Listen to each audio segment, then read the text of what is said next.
And I'm happy to say that at the beginning of 2018, our next speaker started the first gender coach program in the world for officers within the Fire and Rescue Service. And when the program ended here in October, there was a demand from other rescue services to participate in upcoming events. She inspires with her high ambition and courage to bring big ideas to life. In 2015, 16 and 17, she has been awarded and appointed one of the future female top leaders in Sweden. When she first started her career in the rescue service, it tested her in every way. When the managers told her to run against her colleagues, the instruction was to run as fast and as long as she could. Welcome up on stage, Ida Texell.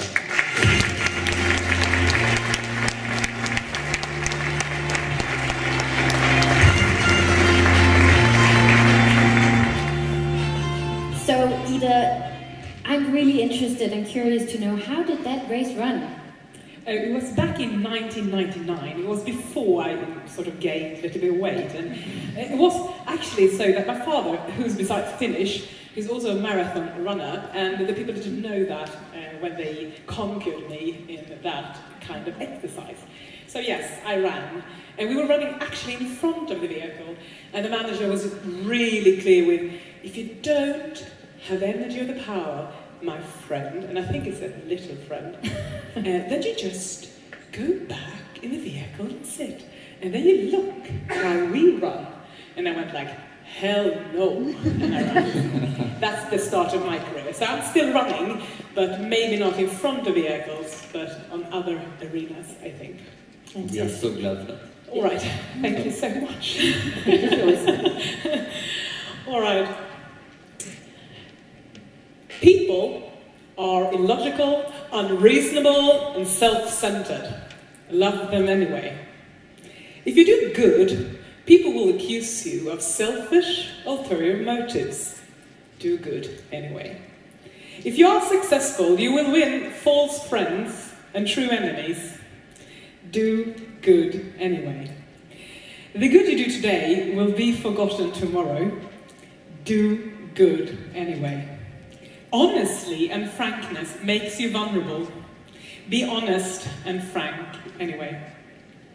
The biggest men and the biggest women with the biggest ideas could be shot down by the smallest men and the smallest women with the smallest minds. Think big anyway. People really need help, but they may attack you while you help them. Help them anyway.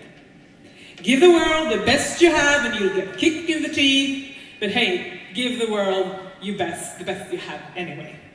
That is Kent and Keith and his paradoxical commandments from 1969, a very nice year. My name is Ida Texell and I'm here today to speak about the Gender Coach program that we've conducted during 2018 in Gothenburg and the Gothenburg area. And I will be delighted to do so in a few minutes. But first of all, I would like to thank everyone for joining in today in this very important conference. It is my privilege and my honor to be here and contribute today among all these beautiful, intelligent, and very brave people. I would especially like to thank the Fire and Rescue Service South for arranging this. I also would like to thank the Civil Contingency Agency for making this possible. But I also want to thank Edna and absolutely Tim, who was very brave and inspired me a lot. This theme on courage and leadership, you see, is very important if we are supposed to change norms and if we are supposed to create a fire and rescue service that are professional and in the first focus that will help people to gain power. Thank you, I was supposed to do this as well, sorry. Oh, you were supposed to look at this while I started speaking, but anyhow. Today we will speak about both the Gender Coach program, I will tell you what I've done, but mainly my focus will be on leadership and why we've done it. You see, this is me together with my friends, and I've sort of brayed very well into both what Tim said and previous speeches. This is from the Pride festival a few years ago, and you can see me in the middle doing the victorious sign. I am at that very moment very happy, and I assure you can almost see that. I'm also very proud of my colleagues, because all those people around me have both given me energy and helped the organization further. I'm really proud today when I stand here as Chief Fire Officer and Chief Executive Officer of the Attunda Fire Brigade. What we've done during these years is trying really much to focus on human rights and making people feel comfortable about themselves. Therefore, I will speak today about leadership and what we've done, and my experiences while driving and doing that kind of work. My focus are on you. I will try to flip the hierarchy structures today, flip them over and start with you. I would like to talk about empowerment, your ability to create magic, and your power to inspire others. Because if we are supposed to transform into something else, we need to focus on you, human-centered, and your capacity. You see, it's not only leaders. They are important, and they are really much so while behaving in the way they must to change things. But your behavior is also very important. So today we want to discuss together during these minutes what you can do. Because if you say that human rights is important, and from my point of view, working with gender equality, that is basically to work with human rights. And if you say it is important, then you must act upon it. You can't only talk or write your policy documents. What you heard from Edna was it's about what you do. Your behaviors, what you allow and what you don't allow. What you support and what you don't support. And as a leader, everyone looks at you and wants to follow you. And if you behave the way you think is right for making an inclusive fire and rescue service, everyone else will follow. Your true colors must shine through, innerly. You must stand strong when nobody else believes in the path you've chosen. Because in this creation of making something else, you must find a new path together with your colleagues. While doing so, sometimes you may find resistance. And resistance is not the punch in the face. It could be, well, suppression techniques. It could be to reduce somebody, to ridicule somebody, make fun of somebody. So while working on your path with your colleagues, sometimes you can find resistance. It's not, as I've mentioned, a punch. It could be a drip. This is actually a theory from Mr. Dave Bagent, who I listened to a few years ago. He says, resistance is like a drip. It's something you can't, it's not that big that you notice all the way, but maybe it's just small things in between, the layers that are really difficult to see. But when you hear it, it becomes very clear. Working with a more equal fire and rescue service is about to articulate the resistance. There are resistance sometimes. People not knowing that they actually do find this not nice, and maybe it's really hard to see. You need to articulate the resistance, and you need to be very clear about which way you want to go. And while doing so, it's important to understand power dynamics. We've heard a little bit of Edna speaking about power and power dynamics. And from my point of view, power dynamic is the way different people or different groups of people interact with each other, where one of these sides is more powerful than the other one. You see, power is not only from the top. Power is sometimes the thing that happens in groups and where you work at. There are people who gain power by guarding the norms. There are people who gain power by not wanting to change. This kind of guidance could be really difficult to understand. And sometimes you could find pressure on you, on your decisions, and on your actions. Pressure that wants you to be a little bit more quiet, a little bit smaller, and a little bit more not you. While understanding power dynamics, it's actually so that you also understand what is praised in an organization and what is not praised. What is good and what is not good. Culture and norms are always set by the interaction in between people. And it's also set by which behaviors the leaders do accept and don't accept. In other words, the leadership that lays inside of us is important if we want to question the dysfunctional norms that sort of not gives us the opportunity to be the ones we want to be. Tendency, despite failure, is one of my core findings during my years within the Fire and Rescue Service. Working with human rights is sometimes to be strong and stand strong and keep standing even though people put pressure on you. Even though people call you names, or even if people put anonymous notes on your desk threatening you, saying you should stop entering Pride or you should stop saying this and that. Sometimes leadership is to keep standing. When I'm thinking of this in a good way, to keep myself motivated and happy, and perhaps gain energy, I always think like pressure, that's a privilege. It only comes to those who earns it. And from my point of view, I have a very nice role model. Her name is Gertrud Åström. Gertrud participated in the Gender Coach program, and she's a Swedish lecturer, executive director, entrepreneur, and expert on gender equality issues. She once stated this: the leaders who work with human rights and gender equality are good at everything else. Because the leadership while working with gender equality requires clarity, intelligence, tendency, and the capacity to lead under pressure and handling the drip. She gives me energy while stating so, and she keeps me going. My question to you is, if you could turn to your neighbor and maybe think of a situation where you might have met resistance.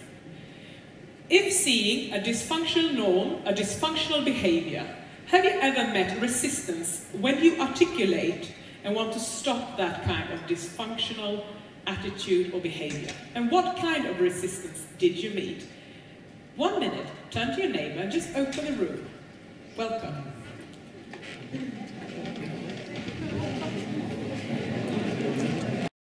Now I'm being provocative.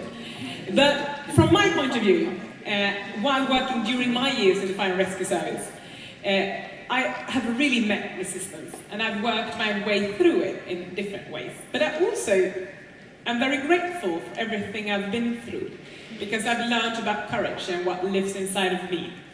I'm not that courageous, but I try to live according to my inner voice and what I really believe in. And I've met my courage in different times, and when it comes down to it, actually, from my point of view, courage is sometimes to get up again after being defeated and just try again. It's just to keep going, to keep running and keep getting good friends with you while doing so. Because eventually, during dialogue and talk and persistence, maybe more will follow. My second question to you is, have you met a person with great courage? Was that person you? What did that person or he or she do? We've heard a lovely story from Tim, putting a mark on someone and sort of unleashed his way of wanting to live his life. And I think that was just courageously done, from both point of views. So have you met somebody who's been very courageous, and what did he or she do? Turn to your neighbor again and discuss courage, please. The most important questions for coming years within the Fire and Rescue Service, to actually load courage by the meaning of what's inside of you and your colleagues. And not only the outer perspectives of actions, but also the inner perspectives of reflection. You may have to fight a battle more than once to win it. One of my role models, Margaret Thatcher, mentioned that during her career. In other words, endurance, tendency, and good hope is very good to have with you in your rucksack when you travel for a more efficient and professional service, no matter what kind of service it is.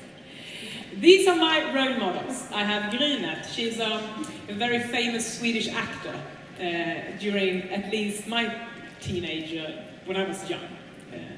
She always mentioned take no shit and stand strong, and she inspired me in many ways. Malala is one of my role models. She stood strong and keeps standing strong every day. Every night I read good night stories for rebellious girls, from my children. I have 2 children. My son is 10 and my daughter is 8, and she's the one in the middle. She is the apple of my eye. She gives me energy and she makes me endure sometimes. Actually, she's one of my most inspirational human beings around me. This picture is taken 1 week after the big NATO exercise in Sweden called, well, now I forgot it. Bummer. Anyhow, it was a big exercise drill for the military. Aurora, thank you. And she looked up in the sky and saw all of these beautiful helicopters. You see, where we live, we have a helicopter tunnel running just over our building. And she looked up and said, "Mom, who's in charge of those beautiful helicopters?" And I said, "It's not me, it's the Supreme Commander of Sweden, but actually now it's sort of NATO, so, well, it's not me." And she said, no, I know that. You have the red ones. These are grey. And she said, "One day, Mom, I'll be the Supreme Commander of Sweden." And I said, "Sure right, Stella. You be that. If you really try, you have good friends along your side." Next week, she was supposed to take a picture, and the photographer looked at her and said, "Can't you please unleash the hair and look a little bit pretty?" And she said, "No. I must look professional. I'm supposed to be the next Supreme Commander." She gives me energy to keep going, because who am I to tell her what she can do and not do? And now we're listening to Edna and what lives inside of us. It's very important to lead in a way that we sort of stimulate people to be who they are and be themselves with their dreams, their hopes and their energy. In that perspective, we can gain so much more efficient and creative solutions on the way we work. Now to my question, role models is important. It's not only you or me or your children, it's actually everyone in this room. The way you act, the way you behave, gives energy and it gives inspiration to other people around you. So if I speak of focusing on you, I want you to be your own role model. In a way, how you act and what you do, and how you cherish yourself. I'm not saying you must love yourself intensively every day, but at least your impact is really important if you have something that you want to share and contribute with. So in other words, being a role model is being a good human being and helping others to be a very good human being as well. So now, just to, get you started a little bit more, since it's after lunch, I would like you to turn you one last time to your colleague or to your friend sitting next to you and just finish the sentence. I am a role model because I...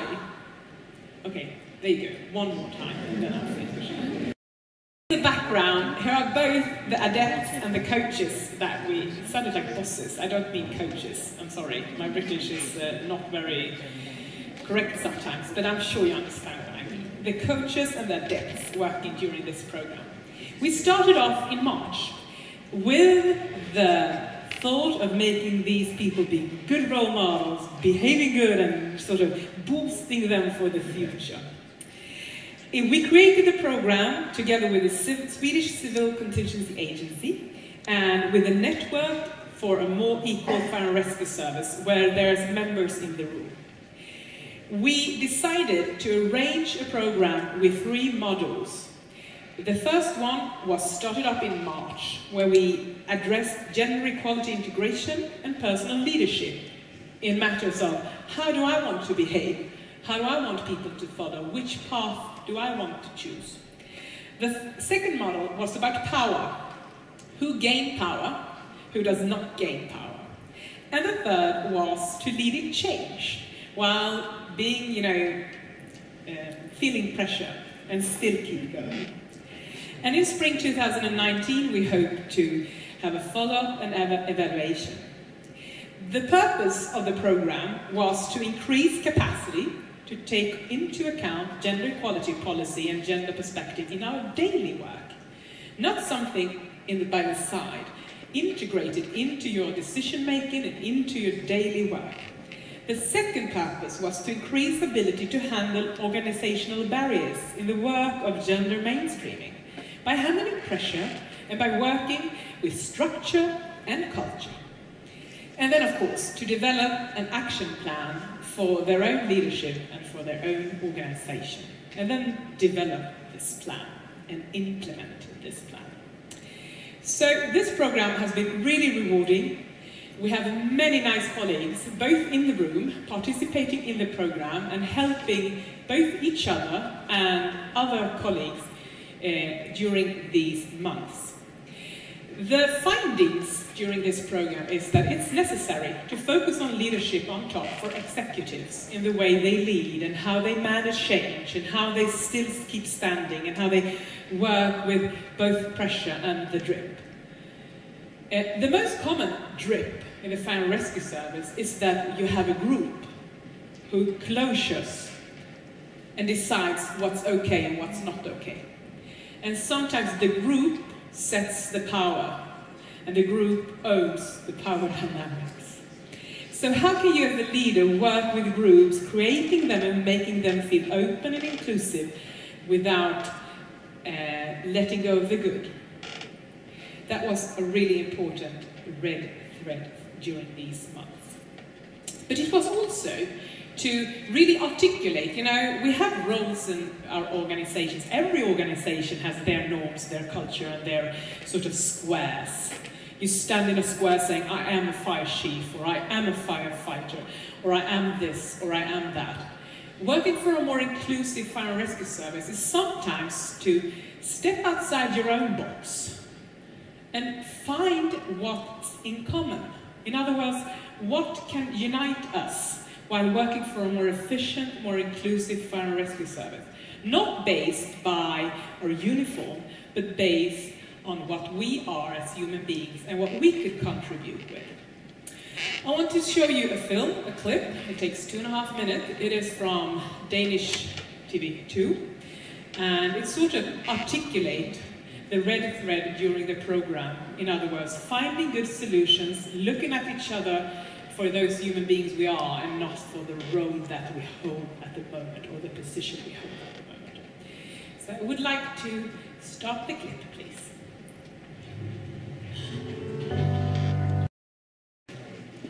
There you are. And of course, and everyone else from Denmark is a lovely country. It's actually the thing I miss most of living in the southern area. No, now I've said too much, I guess.